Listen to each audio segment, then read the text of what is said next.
Hi welcome to code for India. Welcome इस video in the system design series. यहाँ पर हम system design देखने वाले हैं ऑफ नोटिफिकेशन सिस्टम। एक ऐसा सिस्टम जिसकी हेल्प से आप मिलियंस ऑफ नोटिफिकेशंस को सेंड कर सकते हो। सपोज मैंने यहाँ पर कोई वीडियो अपलोड करी और जिन्होंने भी बेल आइकन क्लिक यहाँ पे क्लिक किया हुआ है उन सबको नोटिफिकेशन जानी चाहिए।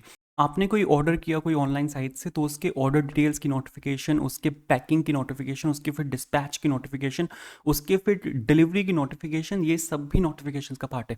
आपने कोई न्यूज़ ऐप डाउनलोड करी हुई है, वहाँ पे ब्रेकिंग न्यूज़ चलती है तो वो भी नोटिफिकेशंस का पार्ट है। आपने कोई यूपीआई ट्रांजैक्शन की तो उसकी notification as a push notification आपके फ़ोन पर भी आती है, उसका मैसेज भी आता है एंड आपके पास वो ईमेल भी जाती है।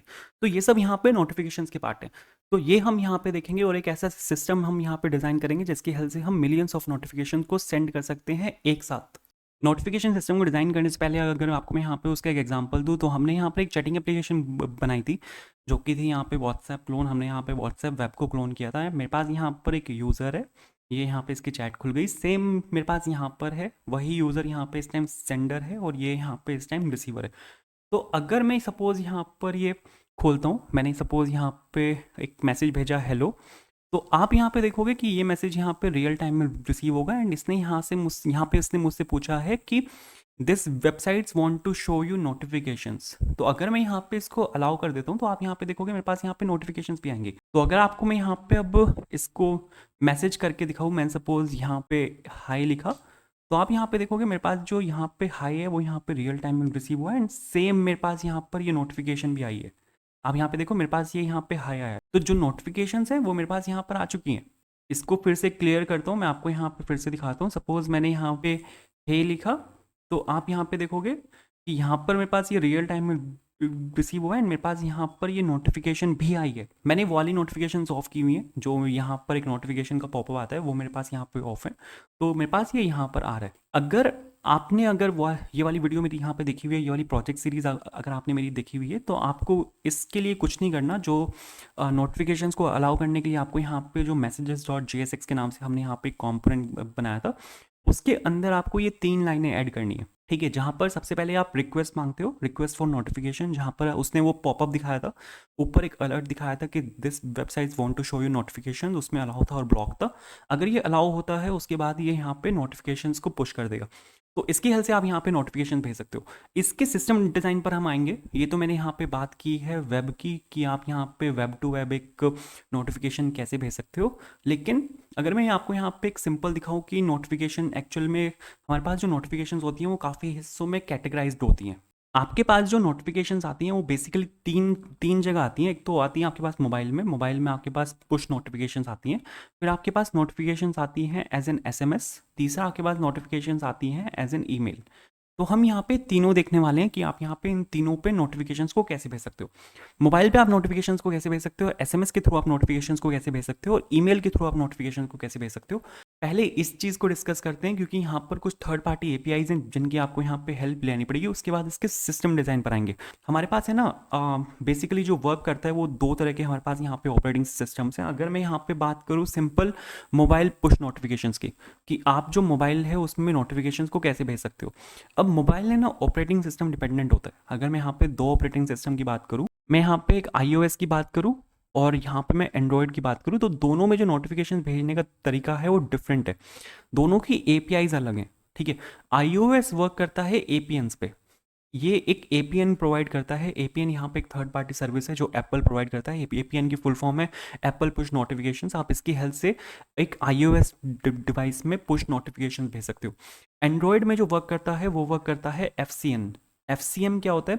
एफसीएम होता है फायरबेस क्लाउड मैसेजिंग। तो आप एफसीएम की हेल्प से एक एंड्रॉयड में नोटिफिकेशंस को पुश कर सकते हो। इसके बाद अपने पास जो सेकेंड मेथड आता है वो आता है एसएमएस का, और थर्ड मेथड जो आता है वो आता है ईमेल का, कि आप एसएमएस के थ्रू आप कैसे भेज सकते हो और आप ईमेल के थ्रू कैसे भेज सकते हो। तो अगर आपको एसएमएस के थ्रू भेजना है तो एसएमएस में हमारे पास यहाँ पे थर्ड पार्टी सर्विसेज हैं। जैसे जो सबसे फेमस है वो ट्विलियो है। ठीक है, आप इसकी हेल्प से एक एसएमएस भेज सकते हो। और ईमेल आप कैसे भेज सकते हो? ईमेल के लिए बहुत सारी हमारे पास यहाँ पे थर्ड पार्टी सर्विसेज हैं। जैसे जो सबसे फेमस है वो AWS का है। AWS की हेल्प से आप यहाँ पे एक मेल को सेंड कर सकते हो। तो ये बेसिकली हमारे पास यहाँ पे 3 मेथड्स हैं, 3 टाइप्स ऑफ नोटिफिकेशंस हैं। उसमें आप कैसे कैसे मेल्स को सेंड कर सकते हो वो यहाँ पर ये गिवन है। तो अगर मैं आपको यहाँ पे एक चीज़ दिखाऊँ कि हमारे पास यहाँ पर, ठीक है, हमारे पास यहाँ पर जो मोबाइल पुश नोटिफिकेशंस हैं और जो एसएमएस नोटिफिकेशंस हैं और जो ईमेल नोटिफिकेशंस हैं, वो यहाँ पे आप थर्ड पार्टी सर्विसेज के थ्रू भेजते हो। थर्ड पार्टी सर्विसेज में अपने पास यहाँ पर एक प्रोवाइडर होता है। प्रोवाइडर का काम बेसिकली ये होता है कि वो नोटिफिकेशन को बिल्ड करता है और उसको वो सेंड करता है to a third party service, जैसे इस केस में है एपीएन, जो कि एप्पल का पुश नोटिफिकेशन सर्विस है। प्रोवाइडर जब नोटिफिकेशन को बिल्ड करता है तो ये एक पेलोड बिल्ड करता है। पेलोड कुछ नहीं है, बस सिंपल सा यहाँ पर एक ऑब्जेक्ट है। सपोज आप यहाँ पे एक ऑब्जेक्ट ले लो जिसका यहाँ पे एक टाइटल है, जो नोटिफिकेशन है उसका टाइटल है, फिर यहाँ पर एक बॉडी है और यहाँ पर फिर कोई भी एक एक्शन हो सकता है। एक्शन आपके पास नोटिफिकेशंस के साथ बटन्स भी आते हैं, तो यहाँ पे उस एक्शन में आप यहाँ पे उस बटन्स को डिफाइन कर सकते हो। तो सिंपल सा ये यहाँ पर पेलोड होता है। दूसरी चीज़, इसके पास एक डिवाइस टोकन होता है, इस पर भी अभी आएंगे ये इसको कैसे मिलता है, कहाँ से मिलता है। क्योंकि आप जिस पर्टिकुलर फ़ोन नंबर पर आप यहाँ पे इसको सेंड कर रहे हो, जिस पर्टिकुलर फ़ोन नंबर पर आप यहाँ पे सेंड कर रहे हो, उस पर्टिकुलर फ़ोन नंबर का आपको यहाँ पे एक डिवाइस टोकन चाहिए होगा, तभी उस फ़ोन नंबर पर वो जाएगा। ठीक है, तो यहाँ पर ये दो चीज़ें ये लेता है और ये जो इन्फॉर्मेशन है वो एपीएन को भेजता है। एपीएन का काम बस यहाँ पे इतना सा है कि ये फॉरवर्ड करता है उस नोटिफिकेशन को टू द एप्पल डिवाइस। एफसीएन के केस में वो एंड्रॉयड डिवाइस को फॉरवर्ड करता है। आप यहाँ पे एसएमएस के केस में आप यहाँ पे ट्विलियो का यूज़ कर सकते हो और यहाँ पे ये फॉरवर्ड करता है एसएमएस को, और सिमिलरली यहाँ पे ये फॉरवर्ड करता है एक ईमेल को। तो अपना जो डिज़ाइन है including all the third party services, वो यहाँ पे कुछ इस तरह से आता है, जहाँ पर आपके पास यहाँ पे थर्ड पार्टी सर्विसेज हैं जो पुश नोटिफिकेशंस को सेंड करती हैं टू देयर रेस्पेक्टिव डिवाइसेस। लेकिन अब ये थर्ड पार्टी सर्विस को कॉल कौन कर रहा है? क्योंकि हमें यहाँ पे एक सर्वर चाहिए जो इन थर्ड पार्टी सर्विसेज को कॉल करेगा। आपको यहाँ पे एक नोटिफिकेशन सर्वर चाहिए होगा जो जो आपका जो नोटिफिकेशन, जो आपकी जो थर्ड पार्टी सर्विसेज है उनको कॉल करेगा। ये तो जो सर्विस है एपीएन की, ये एप्पल की सर्विस है। एफसीएम जो सर्विस है वो एंड्रॉयड की सर्विस है। उससे पहले आपको यहाँ पे एक सर्वर चाहिए होगा जो एक एपीआई रिक्वेस्ट को हिट करेगा टू द एपीएन, जो एक एपीआई रिक्वेस्ट को हिट करेगा टू द एफसीएम। तो यहाँ पे इससे पहले आपको यहाँ पे एक सर्वर चाहिए, एक नोटिफिकेशन सर्वर चाहिए जो आपकी इनको कॉल करेगा। तो हमें यहाँ पर सबसे पहले तो एक नोटिफिकेशन सर्वर चाहिए होता है, और ये नोटिफिकेशन सर्वर आपका कॉल करता है उन थर्ड पार्टी सर्विसेज को। ये यहाँ पे ये जो थर्ड पार्टी सर्विसेज हैं इनको यहाँ पे कॉल करेगा। ये आपका यहाँ पे जो नोटिफिकेशन सर्वर है ये सेंटर पीस है in sending and receiving notifications.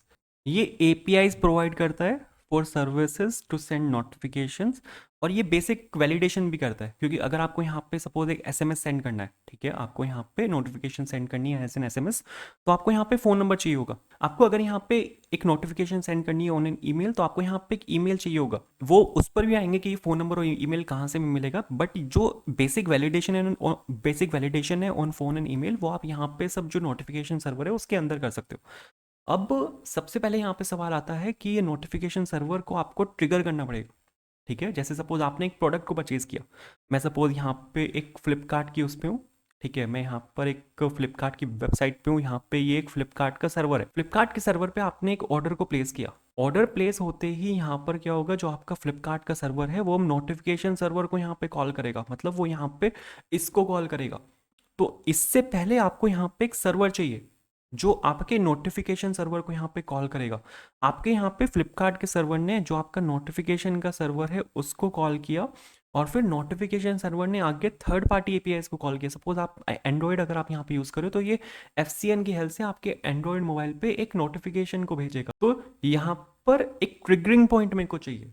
यहाँ पे नोटिफिकेशन सर्वर मेरे पास यहाँ पे एस्टेब्लिश हो गया, जो यहाँ पे मेरे थर्ड पार्टी जो एपीआईज हैं उनको यहाँ पे कॉल कर देगा। लेकिन इसको ट्रिगर करने के लिए मेरे को यहाँ पे इसके पीछे एक और सर्वर चाहिए जो यहाँ पे नोटिफिकेशंस को ट्रिगर करेगा। सपोज मैंने एक नई यूट्यूब वीडियो अपलोड करी, तो यहाँ पे मेरे पास पीछे एक यूट्यूब का सर्वर होगा जिसको पता होगा कि मैंने यूट्यूब की वीडियो अपलोड करी है। तो जिन्होंने भी यहाँ पे बेल आइकन को क्लिक किया हुआ है उन सभी के पास यहाँ पे नोटिफिकेशन जाएगी, तो यूट्यूब का सर्वर यहाँ पे जो नोटिफिकेशन सर्वर होगा उसको ट्रिगर करेगा। तो इससे पहले मेरे को यहाँ पे एक ट्रिगरिंग पॉइंट चाहिए, मेरे को यहाँ पे एक सर्वर चाहिए जो मेरे नोटिफिकेशन सर्वर को ट्रिगर करेगा। तो यहाँ पे आपका जो यहाँ पे सर्वर है, ठीक है, नोटिफिकेशन सर्वर, वो यहाँ पे इस टाइम पे कुछ ऐसा दिखेगा। ये यहाँ पे क्या हो रहा है कि ये यहाँ पे आपके पास पीछे सर्वर्स हैं, मल्टीपल सर्वर्स हो सकते हैं, ठीक है, आपके पास यहाँ पे ये मल्टीपल सर्वर्स हो सकते हैं जो सेम नोटिफिकेशन सर्वर को यहाँ पे ट्रिगर कर रहे हैं, ठीक है। अब ये सर्वर कुछ भी हो सकता है, सर्वर मतलब टाइप्स ऑफ सर्वर की बात नहीं कर रहा मैं, ये यहाँ पर एक माइक्रो सर्विस हो सकती है, ये यहाँ पर एक क्रॉन जॉब हो सकती है, ठीक है, ये यहाँ पर एक स्क्रिप्ट हो सकती है। स्क्रिप्ट सपोज आपको नोटिफिकेशन भेजनी है, आप एक कंपनी में हो, आप कंपनी के एम्प्लॉय हो और आपको सभी को सुबह 8 बजे सपोज नोटिफिकेशन भेजनी है, तो उसके लिए आप एक स्क्रिप्ट लिख सकते हो जो सुबह 8 बजे एक नोटिफिकेशन सर्वर को यहाँ पे ट्रिगर कर देगी, जो सभी नोटिफिकेशन को सेंड कर देगी। तो कहने का क्रक्स यहाँ पर ये है कि आपको एक नोटिफिकेशन सिस्टम को ट्रिगर करने के लिए एक सर्वर चाहिए। तो आपके पास यहाँ पे सर्वर आ गया जो नोटिफिकेशन सिस्टम को यहाँ पे ट्रिगर करेगा और वो नोटिफिकेशंस यहाँ पे नोटिफिकेशन भेज देगा। अब यहाँ पे सबसे बड़ा सवाल ये आता है कि आपके पास यहाँ पे सपोज अगर मैं एसएमएस भेज रहा हूँ तो एसएमएस के लिए मेरे को यूज़र का फ़ोन नंबर चाहिए। ईमेल अगर मैं सेंड कर रहा हूँ तो ईमेल के लिए मेरे को यूज़र की जो ईमेल आईडी है वो चाहिए। तो ये कहाँ से आएगी? तो ये है ना, आप यहाँ पे अगर यूज़र आपके पास लॉगिन हो रहा है या फिर यूज़र आपके पास यहाँ पे साइन अप हो रहा है, तो उस टाइम पे आप ये काम कर सकते हो। जैसे मेरे पास सपोज यहाँ पे यूज़र है, ठीक है, ये कोई भी यहाँ पे एक एपीआई सर्वर हो सकता है कि किसी भी एक एप्लीकेशन का।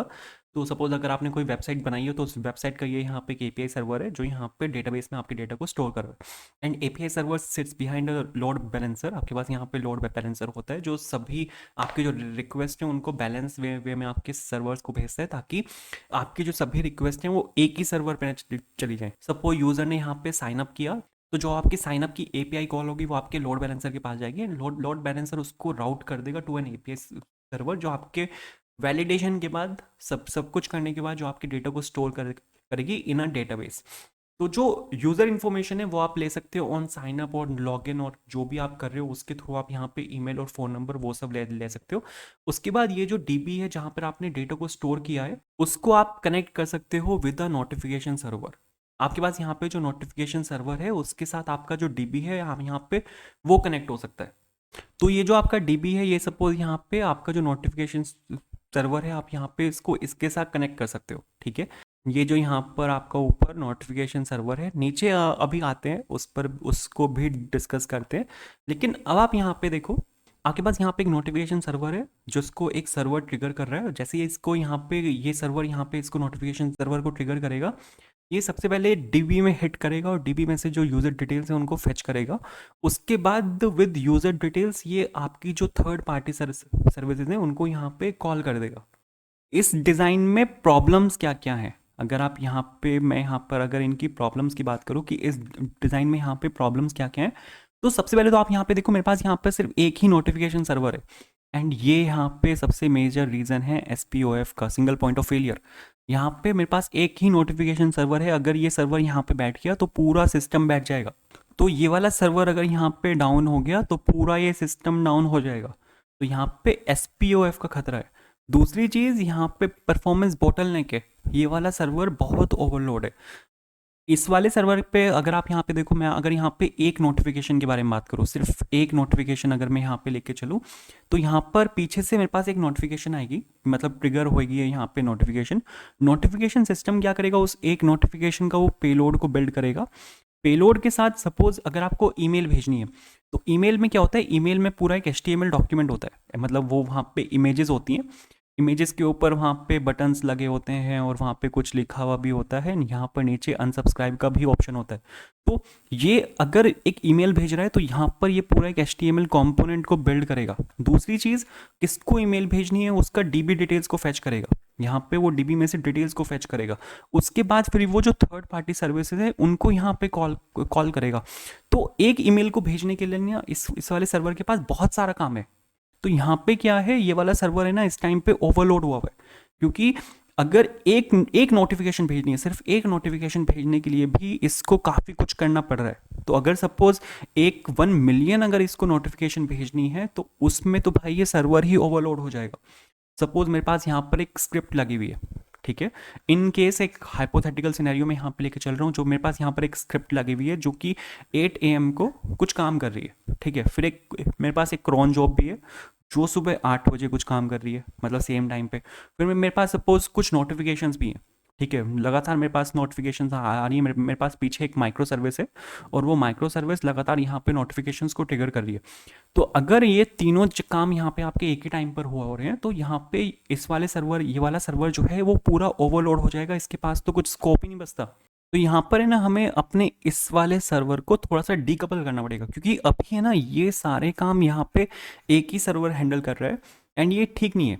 तो अगर हमें यहाँ पे एक सस्टेनेबल सर्वर को डिज़ाइन करना है तो इसको हमें यहाँ पे डीकपल करना पड़ेगा। सबसे पहले तो अगर आपको मैं इसका एक इम्प्रूव्ड डिज़ाइन दिखाऊँ तो हमें यहाँ पर कुछ इस तरह से करना पड़ेगा। इस पर आते हैं कि ये यहाँ पर क्या हो रहा है। सबसे पहले तो हमने यहाँ पे क्या किया, हमने यहाँ पर एक मैसेज क्यू को इंट्रोड्यूस कर दिया। ये यहाँ पर एक मैसेज क्यू है। अभी क्या था, जो नोटिफिकेशन को भेजने का काम था वो यहाँ पे नोटिफिकेशन सर्वर का था, लेकिन जैसे ही यहाँ पे आप मैसेज क्यू को इंट्रोड्यूस कर दोगे, मैसेज क्यू से क्या होगा कि नोटिफिकेशन सर्वर के पास जैसे ही यहाँ पे अपस्ट्रीम से रिक्वेस्ट आएगी, it will fetch the data from the database. जो यूजर डेटा होगा जिसको इसको नोटिफिकेशन भेजनी है, वो डेटा को ये फेच करेगा और सीधा ये नोटिफिकेशन को ऐड कर देगा टू द मैसेज क्यू। यहाँ पे क्या हुआ, जो प्रोसेसिंग टाइम है, जो इसको थर्ड पार्टी सर्विसेज को कॉल करना था, वो टाइम यहाँ पे बच जाएगा, क्योंकि इस तरह से जो नोटिफिकेशन सर्वर है उसको यहाँ पे थर्ड पार्टी सर्विसेज के साथ डील करने की ज़रूरत ही नहीं है। ये पहले जो डायरेक्ट यहाँ पे थर्ड पार्टी सर्विसेज को कॉल कर रहा था, जो एक बहुत एक कॉम्प्लेक्स मैकेनिज्म है यहाँ पे थर्ड पार्टी सर्विस को कॉल करना, बहुत टाइम कंज्यूमिंग है। वो काम अब इसको यहाँ पे करना ही नहीं है, वो काम सारा हैंडल करेगा मैसेज क्यू। तो मैसेज क्यू यहाँ पे क्या करेगा कि ये यहाँ पे नोटिफिकेशन सर्वर से मैसेज लेगा और ये यहाँ पे उस नोटिफिकेशन को अपने क्यू में डाल लेगा। अब यहाँ पे हमारे पास मल्टीपल क्यूज़ हैं। अगर सपोज उसको एक iOS डिवाइस को मैसेज भेजना है तो वो जाएगा यहाँ पे iOS क्यू के पास, एंड्रॉयड को भेजना है एंड्रॉयड के पास जाएगा। अगर वो एक सिंपल SMS है तो यहाँ पर वो जाएगा SMS क्यू में। अगर वो एक सिंपल मैसेज है तो वो जाएगा यहाँ पे ईमेल क्यू में। ये यहाँ पर मैंने गलत लिखा हुआ है, यहाँ पर आएगा एंड्रॉयड, यहाँ पर आएगा आपका ये SMS क्यू है और ये यहाँ पर आपका एक ईमेल क्यू है। हमारे पास यहाँ पे मल्टीपल मैसेज क्यूज हैं। मल्टीपल मैसेज क्यू से यहाँ पे हमें क्या बेनिफिट होगा कि अगर सपोज एक क्यू में आउटेज है तो ये किसी दूसरे को इफेक्ट नहीं करेगा। अगर सपोज ये वाली क्यू आपके यहाँ पे डाउन हो गई तो ये इनको इफेक्ट नहीं कर रही। ये यहाँ पे सबसे बड़ा इसका एडवांटेज है। इन क्यूज़ के लिए आप यहाँ पे यूज़ कर सकते हो काफका का, ठीक है, काफका का या फिर रैबिट MQ का आप यहाँ पे यूज़ कर सकते हो। और एक और चीज़ है, ये जो क्यूज़ है यहाँ पे ये आपको थोड़ा सा डेटा को स्टोर करने की भी फैसिलिटी देती है। तो अगर आपके पास सपोज नोटिफिकेशन बहुत ज़्यादा आ गई पीछे से, तो यहाँ पर आप नोटिफिकेशंस को जल्दी जल्दी आप इन क्यूज़ में पुश कर सकते हो और यहाँ पे वो नोटिफिकेशंस आपके कुछ टाइम के लिए स्टोर भी हो सकती हैं। तो हम यहाँ पर टेम्परेली कुछ टाइम के लिए अपनी जो नोटिफिकेशंस हैं वो हम यहाँ पर स्टोर भी कर सकते हैं। जो क्यूज़ हैं वो नोटिफिकेशंस नहीं भेज सकती to the third party service. यहाँ पर ये queues directly third party services को कॉल नहीं कर सकती, तो आपको यहाँ पे बीच में वर्कर्स चाहिए। वर्कर्स यहाँ पे कुछ भी हो सकता है, एक सर्वर हो सकता है, एक यहाँ पे ये माइक्रो सर्विस हो सकती है, जिसका बेसिकली काम कुछ नहीं है। जिसका बेसिकली काम ये है कि वो जो क्यू है उससे पहले वहाँ से जो नोटिफिकेशन है उसको पुल करेगा और थर्ड पार्टी सर्विस को यहाँ पे कॉल करेगा और वो जो नोटिफिकेशन है उसको आगे फॉरवर्ड कर देगा। वर्कर का बस यहाँ पे इतना सा काम है। मैसेज क्यूज और वर्कर्स के साथ हमने यहाँ पे एक काम और कर दिया कि हमने यहाँ पे जो कैश है उसको इंट्रोड्यूस कर दिया। तो अगर सपोज आपको एक टेम्पलेट है, ठीक है, मेरे पास यहाँ पे एक नोटिफिकेशन टेम्पलेट है, मेरे को 1 मिलियन यहाँ पे नोटिफिकेशंस भेजनी है और वो जो 1 मिलियन नोटिफिकेशंस है उनका एक टेम्पलेट है जो कि मेरे यहाँ पे डीबी में स्टोर्ड है। तो जैसे जैसे मेरे पास यहाँ पे नोटिफिकेशंस आएंगी, नोटिफिकेशन सर्वर क्या क्या करेगा, हर बार यहाँ पे उसको डीबी में कॉल करेगा। अब डीबी से उसको नोटिफिकेशन टेम्पलेट को यहाँ पे फैच करेगा, एक नोटिफिकेशन को बिल्ड करेगा, वो फिर उसको आगे भेजेगा। बट अगर आपके पास यहाँ पे टेम्पलेट सेम है नोटिफिकेशन की, तो आप उस नोटिफिकेशन को कैश कर सकते हो। तो नोटिफिकेशन सर्वर यहाँ पे डीबी में हिट करने से पहले वो पहले कैश में चेक करेगा कि क्या ऐसी एक टेम्पलेट एग्जिस्ट करती है। अगर एग्जिस्ट करती है तो वो सीधा उसको कैश में से पिक करेगा। तो यहाँ पे जो डीबी कॉल है आपकी वो भी सेव हो जाएगी और यहाँ पर आपका टाइम भी सेव होगा।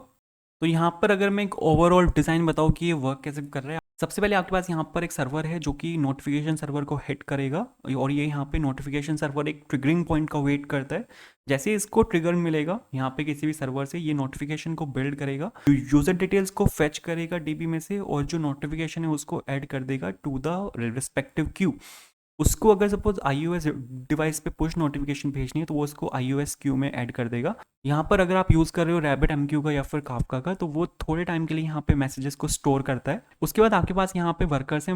वर्कर्स यहाँ पे आपकी माइक्रो सर्विस हो सकती है, सर्वर्स हो सकते हैं। हर एक क्यू के साथ यहाँ पर एक वर्कर अटैच है जो कि आपके क्यू से उस मैसेज को फेच करेगा और यहाँ पे उस मैसेज को फॉरवर्ड कर देगा to the respective third party service, जो आपका उस नोटिफिकेशन को सेंड करेगा टू द डिवाइस।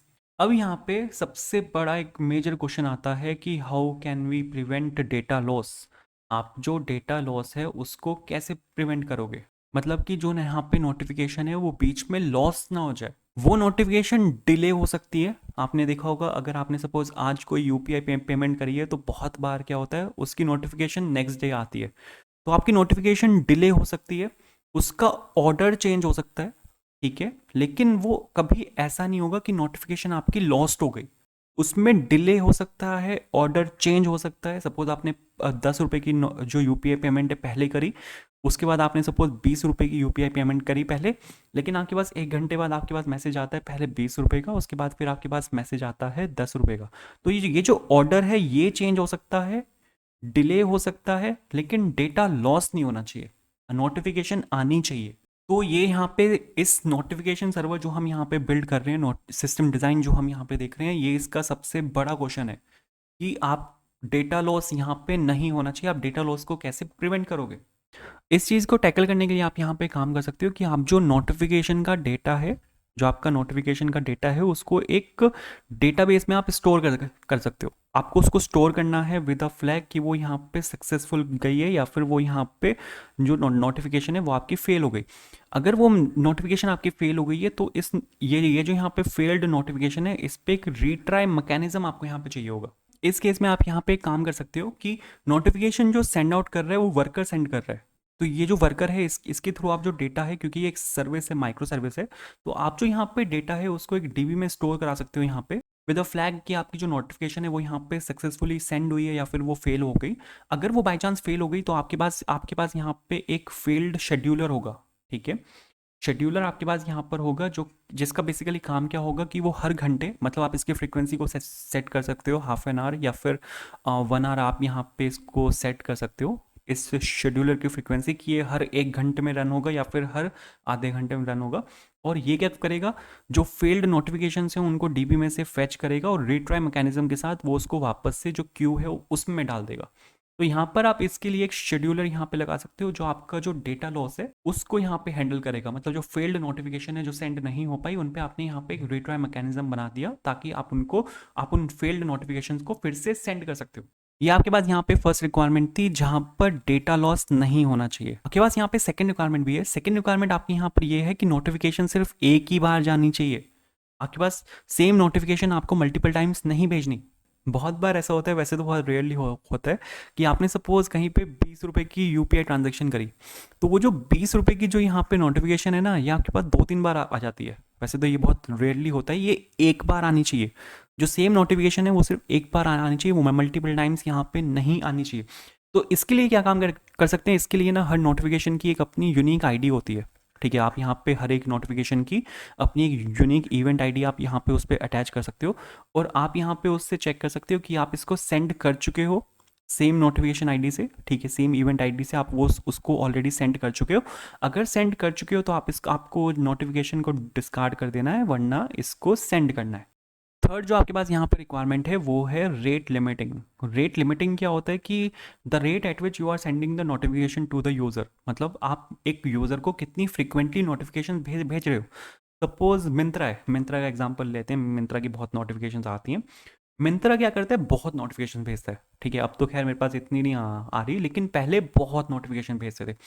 तो वो है ना रेट लिमिटिंग का पार्ट है। अगर आपके पास अगर आप यूज़र को बहुत सारी नोटिफिकेशंस भेज दोगे तो वो जो नोटिफिकेशंस है उनको टर्न ऑफ कर देगा। तो आपको यहाँ पे रेट लिमिटिंग भी करनी होती है कि एक यूज़र को आप कितनी नोटिफिकेशन भेज रहे हो, ये आपका रेट लिमिटिंग का पार्ट है। उसके बाद आता है रिट्राई मैकेनिज्म। रिट्राई मैकेनिज्म जैसे कि मैंने आपको बोला था कि आपकी अगर सपोज कोई भी एक नोटिफिकेशन फेल हो जाती है तो आप यहाँ पे उसको डीबी में स्टोर करा सकते हो और यहाँ पे आपके पास एक फेल्ड शेड्यूलर होगा जो हर 1 घंटे में, हर आधे घंटे में उस नोटिफिकेशन को पिक करेगा, उसको वापस से क्यू में डालेगा, वर्कर उसको फेच करेगा और वापस से उसको भेजने की कोशिश करेगा। लेकिन अगर सपोज आपकी कोई एक पर्टिकुलर नोटिफिकेशन बार बार फेल हो रही है तो वो यहाँ पे क्या होगा, वो इस साइकिल में फंस जाएगी तो यहाँ पर है ना आपको रीट्राई मैकेनिज्म पे भी एक लिमिट लगानी पड़ेगी उस नोटिफिकेशन पे। अगर एक पर्टिकुलर नोटिफिकेशन आपकी बार बार फेल हो रही है तो एक अलर्ट आप लगा सकते हो उस केस में। मतलब डेवलपर्स के पास एक अलर्ट चला जाए या फिर जो सर्विस नाउ के बंदे हैं उनके पास एक अलर्ट चला जाए कि ये वाली नोटिफिकेशन यहाँ पे फंस गई है और इसको रिमूव कर दो। बेसिकली सिंपल सा ये फंडा। उसके बाद मैंने आपको यहाँ पे एक चीज़ और बोली थी कि आपके पास यहाँ पे एक नोटिफिकेशन सर्वर है जो नोटिफिकेशन को आपकी भेज देगा इन पर्टिकुलर क्यूज में। बट सपोज यहाँ पे ऐसा हो जाता है कि आपकी जो नोटिफिकेशन हैं वो बहुत ज़्यादा आ रही हैं, जो आपकी नोटिफिकेशन हैं वो यहाँ पे पीछे से बहुत ज़्यादा है और नोटिफिकेशन सर्वर यहाँ पे बहुत जल्दी जल्दी जो नोटिफिकेशन हैं उनको क्यूज में पुश कर रहे हैं। तो आपको यहाँ पे जो क्यू है उनको यहाँ पे आपको मॉनिटर करना पड़ेगा। मतलब उनकी जो बैंडविड्थ है यहाँ पर आपको मॉनिटर करना पड़ेगा, कभी ये क्यूज ना चौक हो जाए। क्योंकि वो डिपेंड करेगा वर्कर्स पे कि वर्कर आपकी कितनी जल्दी जल्दी क्यू में से नोटिफिकेशन को फेच कर रहे हैं और वो कितनी जल्दी आपकी वो थर्ड पार्टी एपीआई को भेज रहा है। अगर आपका सपोज पीछे से जो नोटिफिकेशन है वो काफ़ी ज़्यादा है और आपकी सर्वर की यहाँ पे जो आपकी क्यूज़ है इनकी बैंडविड्थ यहाँ पे कम हो गई है, तो आप यहाँ पे क्या काम कर सकते हो, आप यहाँ पे और वर्कर्स को इंट्रोड्यूस कर सकते हो। पहले क्या हो रहा था कि एक वर्कर यहाँ पे नोटिफिकेशन को फेच कर रहा था, अब यहाँ पे 2 वर्कर्स आपकी क्यू में से नोटिफिकेशन को फेच कर रहे हैं। तो ये काम आपका थोड़ा जल्दी होगा। तो आप ये सब कुछ यहाँ पे कर सकते हो। तो जो फाइनल डिज़ाइन है वो आपका यहाँ पर कुछ ऐसा दिखेगा, जहाँ पर आपके पास रिट्राई मैकेनिज़म्स हैं। अगर मैसेज आपका यहाँ पे फेल हो गया तो उसके ऊपर आपके पास यहाँ पे रिट्राई मैकेनिज़म्स हैं और बाकी जो सिनेरियोज़ हैं वो मैंने यहाँ पर कवर कर ही दिए हैं।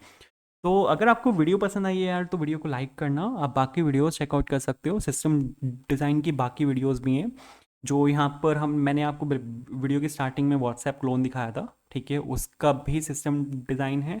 और ये बाकी वीडियोस आप यहाँ पे चेकआउट कर सकते हो सीधा प्लेलिस्ट में जाके। तो अगर आपको वीडियो पसंद आई है वीडियो को लाइक करना, कोई इशू है कमेंट करना, कोई नया कॉन्सेप्ट है, ठीक है, कुछ आप मेरे को समझाना चाहते हो तो वो भी बताना। और चैनल को सब्सक्राइब करना, वीडियो को लाइक करना, बाकी वीडियोस को चेकआउट करना। And thank you so much watching this video. Have a good day.